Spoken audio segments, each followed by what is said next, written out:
Euzu billahi mineşşeytanirracim. Bismillahirrahmanirrahim. Kur'an Nesli platformumuzun toplumun ihyası ve inşası düsturuyla bu yıl 6.sını düzenleyeceği namaz çalıştayına Kur'an Nesli platformu Şanlıurfa temsilciliği olarak ev sahipliği yapacağız inşallah. Çalıştayımız 20 Ekim Pazar günü Recep Tayyip Erdoğan Kültür Merkezi Konferans Salonu'nda gerçekleşecektir. Çalıştayımız 2 oturum şeklinde olacaktır. İlk oturumumuz öğleden önce saat 10-12 arası 2 saat sürecektir.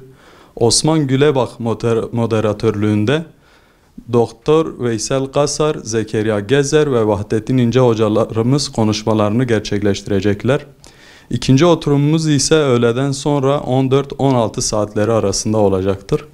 Osman Yavuz moderatörlüğünde Doktor Ahmet Tekin, Ahmet Bulut ve Doktor Sertaç Tekdal konuşmalarını gerçekleştirecek. Dinimizin direği, cennetimizin anahtarı namazı daha iyi anlama adına tüm halkımızı çalıştayımıza davet ediyoruz inşallah.